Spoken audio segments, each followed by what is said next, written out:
Taking the transponder, which is right here, out of your Ford Focus car key, it simply just slides right out of the top, right here. Just get a flat blade screwdriver and just pop it right on out, and it slides right on out. There's actually a plastic piece which encases the transponder. When you go to get your key cut for your Ford Focus, I did mine over at Home Depot. It was around $1.48 for the cut. Just make sure that when you do go to get your key cut, make sure you take your transponder chip out of the key, because Home Depot has a policy where they won't duplicate a key that has a transponder in it. So before you get your key cut at Home Depot, make sure you take your transponder out of it.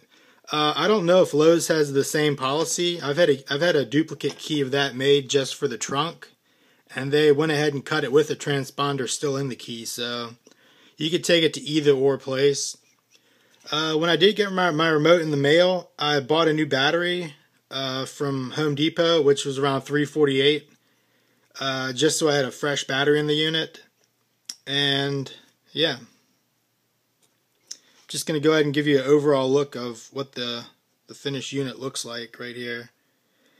Again, you just take the remote case from your old remote and just slip it right in. It comes with a new keypad.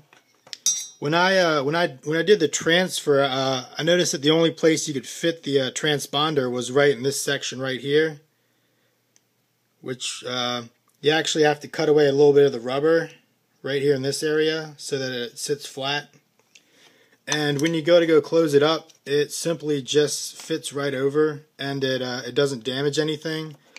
When you go put the piece back together, there's actually a spring right here. So when you put it back together, you have to line up the back of that spring with the hole right in here, and then you twist it in a clockwise or counterclockwise motion depending on how you have the spring set up, so that the key does actually flip.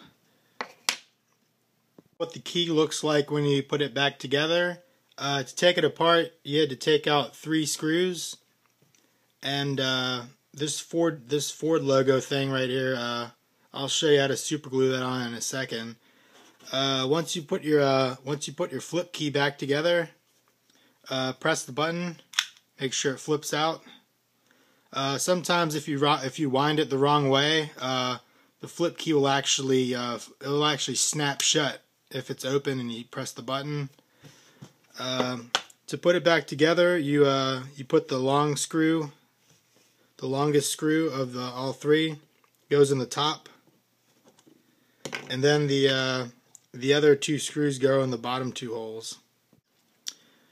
Right now I'm going to try to quickly reassemble this, just to give you a heads up of what you have to go through if you do purchase the key.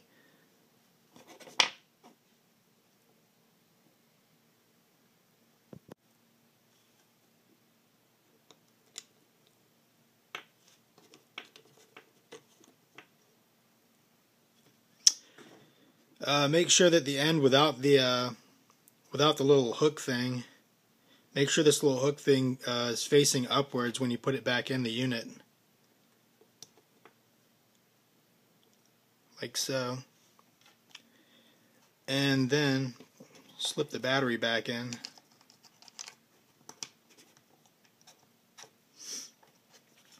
And then when you put it on, like I said, you want to match up the spring with that little piece sticking out there.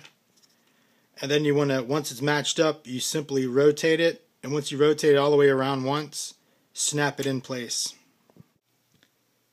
And once you have the Ford logo super glued and pressed down, the key's good to go. Little Ford flip key.